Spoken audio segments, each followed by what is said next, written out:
예. 지금 정유라 씨 얘기부터 쭉 박근혜 정부 시절 청와대 얘기까지 하는데 지금 시간이 2시 27분입니다. 17분 전 그러니까 2시 10분부터 김기춘 전 실장과 조윤선 전 장관에 대한 블랙리스트 1심 선고가 진행 중입니다. 아무래도 관심이 갈 수밖에 없는 게 국정농단 관련 첫 번째 판결이기 때문인데 이 소식 좀 짚어봐야 될 것 같습니다. 예, 조대진 변호사님, 어쨌든 검찰에서는 김기춘 전 실장에게는 7년을 구형했고 조윤선 전 장관에게는 6년을 구형했단 말이에요. 일단 1심 선고 어떻게 날까요? 그 일각에서는 뭐 사실상 유죄가 나지 않을까, 뭐 구형량보다는 작겠지만 사실상 실형이 나올 것으로 지금 생각하고 있는 견해들이 많습니다. 예. 근데 이제 그 실형에 관련된 그 숫자보다도 실형이 이루어질 것이냐에 관련된 부분이 되게 중요한 부분이에요. 아까 말씀드린 대로 지금 받고 있는 그 재판에 공소장 사실이 사실상 남아있는 박근혜 전 대통령에 관련된 부분하고도 맞닿아 있거든요. 그렇기 때문에 오늘 재판부에서 이게 블랙리스트에 관련된 부분이 정책적 판단이 아니라 범죄라는 부분을 확인해 줄 경우에 나중에 박근혜 전 대통령의 판단에 있어서도 같은 유죄로 판단할 수밖에 없다라는 점에서 미리 지금 채점을 하는 그런 심정이라고 보시면 될 것 같고요. 그리고 관련해서 지금 김기춘 그 비서실장 같은 경우에는 이때까지 블랙리스트에 관련된 존재도 없었고 나는 지시도 한 적이 없다라고 지금 얘기를 하고 있었거든요. 그런 부분을 재판부가 거짓으로 받아들이고 실형을 내릴 경우에 지금 하고 있는 박근혜 전 대통령의 지금 변론 과정에 있어서 다 부인하는 전략도 사실상 재판부가 어떻게 판단할지를 미리 예상해 볼 수 있는 중요한 자료가 될 수 있을 것 같습니다. 그러니까 왜냐하면 저 두 사람 다 계속 모르쇠로 일관하고 있기 때문에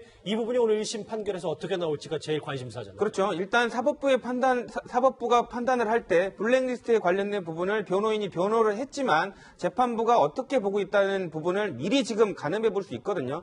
향후에 있어서 박 전 대통령에 관련된 그 부분에 있어서도 이런 사법부의 예비 판단에 관련된 부분을 참조할 것이기 때문에 사실상 이미 지금 채점이 이루어진 가채점 단계의 결과가 나온다고 보시면 될 것 같습니다. 예, 가채점 단계. 그러면 이 블랙리스트 선고와 관련해서 김기춘 전 실장의 과거 목소리 한번 같이 들어보시죠. 리스트로 본 거는 2014년 6월경으로 기억을 하고요. 퇴임 직전이었습니다. 그리고 리스트 이전의 형태로는 구두로 수시로 김기춘 비서실장의 지시라고 하면서 모철민 수석이나 김소영 비서관을 통해서 문체부로 전달이 됐었습니다. 블랙리스트가 김기춘 실장으로부터 시작되어서 그 다음에 정무수석을 거쳐서 문화부로 내려왔다는 것이 문화부 전직 공무원의 증언인데 사실 저희들 블랙리스트 만든 일 없습니다. 예, 사실 무엇보다도 중요한 게 박근혜 전 대통령도 이 블랙리스트 관련 혐의를 받고 있는 상황이어서 오늘 이 선고가 굉장히 중요한 영향을 미칠 것 같아요. 그렇습니다. 이게 이제 직권남용, 직무와 관련돼 있는가라는 게 중요한 문제고 사실은 이제 2013년 9월 30일 날 대통령 주재 수석회의에서 그러니까 박 전 대통령이 이렇게 이야기를 했습니다. 국정지표가 문화융성인데 좌편향 문화예술계에 문제가 많다. 특히 롯데와 CJ 투자자가 협조를 하냐 문제다. 이런 발언을 했어요. 이 발언이 이제 시작점으로 해서 블랙리스트 사건이 시작이 되는 것이거든요. 그러니까 오늘 재판정에서 오늘 재판부가 만약에 이 유죄를 인정할 경우에 박 전 대통령의 지시를 통해서 결국 김기춘 전 실장이 만들고 조윤선 당시 정무수석이 했는 것 아니냐 이런 그림 자체가 그려지는 것이거든요. 그러니까 실제로 이렇게 된다면 박 전 대통령 혐의에도 상당 부분 영향을 미칠 것 같습니다. 일단 상당 부분 영향을 미친다. 1심 선고가 그만큼 중요할 텐데 지금 시간 정도면 아마 서울중앙지법에서 1심 선고 판결이 나왔을 수도 있는데 속보가 들어온 대로 전해드리도록 하겠습니다. 말씀하셨던 김기춘 전 실장도 있고 박근혜 전 대통령도 있지만 오늘 또 한 명 재판정에 서는 사람이 바로 조윤선 전 장관입니다. 과거 목소리 한번 들어보시겠습니다. 블랙리스트가 존재한다 안 한다? yes, no. 어느 게 맞아요? 존재한다 존재하지 않는다. 예술인들의 지원을 배제하는 그런 명단은 있었던 것으로 판단이 되고 있습니다. 저는 전혀 블랙리스트에 관해서 인수인계를 받은 적도 없고 실장이나 그 누구로부터도 지시를 받은 적이 없고 제가 그 누구한테 지시한 적도 없고 보고를 받은 적도 없습니다. 저 말만 일단 고지고대로 믿자면 조대진 변호사님 일단 남편인 그 변호사하고 같이 이제 조윤선 전 장관이 이제 법리 다툼을 벌이고 있는데 계속 모르쇠로 앞으로 뭐 2심이든 3심이든 일관할 거 아니겠습니까? 근데 이제 일단 조윤선 장관 같은 경우에는 관련돼서 뭐 비서실장이라든지 대통령도 부인하고 있기 때문에 본인이 인정할 수 있는 상황은 아닙니다.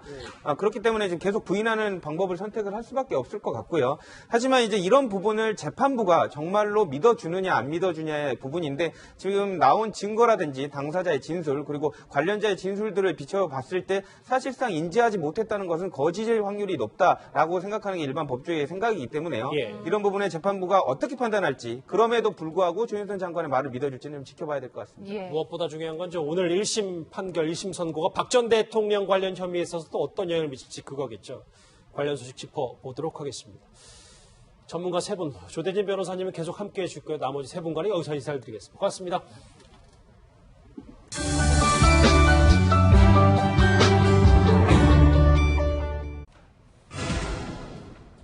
포스터는 영화 구남도입니다. 이틀 만에 100만 관객 돌파. 그런데 스크린을 싹쓸이해서 뒷말이 나오고 있습니다. 황수연 기자가 자세히 풀어봅니다. 어제 개봉한 영화 구남도가 첫날에만 관객 97만 명을 동원했습니다. 오늘 오전 최단 시간 내 100만 관객을 돌파했는데요.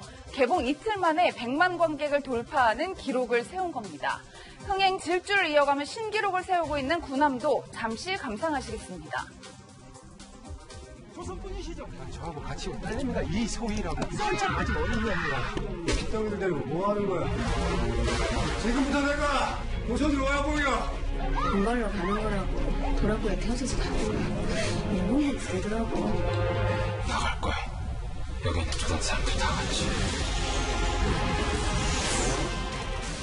하지만 다른 영화들보다 월등히 많은 스크린 수로 독과점 의혹을 받고 있습니다. 전국 2,758개의 스크린 중 무려 2,027개의 스크린을 독점한 상황인데요. 전국 대부분의 극장이 구남도로 도배되는 현상이 발생한 겁니다. 이에 대해 구남도 측은 관객의 수요가 만든 현상이라는 주장인데요. 구남도 흥행의 명과암이 뚜렷하게 나타나고 있습니다. 저도 적어보면서 궁금한 점이 참 많아서요. 제 오른쪽에 김대호 전문기자 나오셨습니다. 어서 오십시오. 네, 안녕하세요. 물론 뭐 구남도가 인기가 많을 거라는 예상은 좀 하긴 했었습니다만 뭐 저 정도 특히 너무 스크린 수를 싹쓸이한 거 아니냐 이 비판은 분명히 있습니다. 네, 사실 이 보도를 하면서 생방을 하면서 이 수치와 관련돼서 좀 애매한 부분이 있어요. 예. 그래서 제가 방송 들어오기 직전에 이제 그 수치를 조사를 해보니까요. 예매율이 무려 62.7%. 그러니까 오늘 2시 24분 현재입니다. 그래서 누적 매출액이 600억이 넘었습니다. 벌써 600억이 넘었어요. 네, 그렇습니다. 그리고 누적 관객이 99만 명이 넘었고 이것은 이제 영진이 통합전산망 박스오피스 실시간 그 차트인데요. 이 개봉관 수도 역시 지금 현재는 2,575개입니다. 그러니까 2,027개에서 시작을 해서 2,575개로 현재 지금 늘어난 상황인데요. 이 그 좌석 점유율은 52.8%로 굉장히 높은 상황이죠. 그래서 다른 영화들이 지금 현재 보고 싶어도 볼 수 없는 형편, 그리고 또 예매율을 따져본다면은 이 그 다른 작품들은 모두 한 자리 숫자에 불과해요. 지금 현재. 그래서 볼 수 있는 영화들이 이 구남도밖에 없다 이런 말이 나올 수밖에 없는 상황입니다. 다른 감독은 뭐 신드롬을 넘어서 과학기다 뭐 이런 분석까지 했는데 일단 송중기 씨는 언론 시사회 때 이 구남도 영화 개봉에 대해서 기대감을 보였었습니다. 그 목소리 들어보시죠. 정말 이날만을 기다렸던 것 같은데요. 너무나 설레고 또 궁금하기도 하고요. 어떤 의견들이 나올지 관객분들께서 어떤 판단을 하실지 아무쪼록 많은 응원 부탁드리고 예, 뭐 지금 스크린 수로 독과점 논란도 논란이지만 저 구남도 자체, 영화 자체 내용 갖고도 의견이 분분한 것 같아요. 네, 그 송중기, 황정민이 출연하는 이유로 해서 이 영화가 관심을 많이 받았는데요. 워낙 제작비가 순수 제작비 220억 원, 그리고 또 홍보비까지 포함을 하면 약 300억 원이 투자가 되어지면서 관심이 쏠렸습니다. 그래서 흥행에 성공할까, 안 할까? 했지만 역시 성공할 수밖에 없는 이유, 이용하지 말자. 태양의 후예 2편을 찍었느냐. 이런 얘기도 있고, 또 난 재밌게 봤는데 후기들이 안타깝다. 이런 얘기도 있습니다. 하지만 300억 원 정도가 들였던 영화라고 한다면 상업 영화이기 때문에 우리가 원하는 그리고 또 강렬한 메시지보다는 이 상업적인 성공을 거두기 위한 여러 가지 장치들이 들어가면서 조금 아쉬운 점들이 있지 않나 하는 생각도 듭니다. 글쎄, 뭐 영화 자체가 워낙 이슈가 되다 보니까 뭐 다 여론도 엇갈리고 이 독과점 문제가 더 커지는 것 같은데 조 변호사님. 그런데 일각에서는 아니 경제 논리 아니냐, 뭐 글쎄 높은 예매율이 기록한 거니까 시장 논리 비판할 수 없지 않냐. 군함도 많이 보고 싶으니까 우리가 스크린 더 열어야 되지 않냐. 이런 얘기도 있긴 있어요. 뭐 사실상 뭐 제작사나 뭐 그 배급사 측의 말을 또 무시를 할 수는 없는데요. 이 올해 같은 경우는 특히 또 대작이 없었습니다. 블록버스터가 없어서 영화 수익이 지금 나지 않고 있는 상황이었는데 그나마 군함도가 지금 체면치를 해주고 있는 상황이거든요. 그렇기 때문에 이제 극장 측면에서는 되는 영화를 뭐 물 들어올 때 놓줘야 된다고 지금 많이 걸 수밖에 없는 상황이고요. 그리고 이제 되는 영화일수록 초기에 입소문 효과를 누려야 되기 때문에 뭐 경쟁업체가 많이 돌리고 있으면 또 함께 우리도 더 많이 돌려야 된다. 이런 생각 때문에 이제 더 많은 스크린을 차지하고 있는 것 같습니다. 예, 뭐 기자님 지금 개봉 이틀 만에 이제 100만 관객은 넘은 셈인데 사실 뭐 1000만 관객까지 노려볼 만한 영화 아닌가 뭐 이런 평가들이 있는데 어떻게 예상하세요? 일단 1000만 관객은 무난히 돌파하지 않을까 하는 의견들이 많이 나오고 있습니다. 그러면서 이 작은 영화들 그리고 또 이제 이 한국 영화계에는 그 8대 불가사의가 있는데요.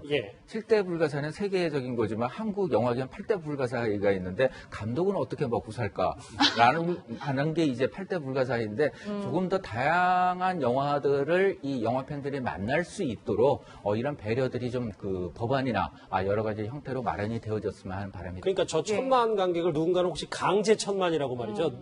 너무 스크린 수가 많기 때문에 이 부분에 대해서도 꼬집는 사람들이 있습니다. 상업적인 조금 밀어내기가 있다고 할 수밖에 없겠죠.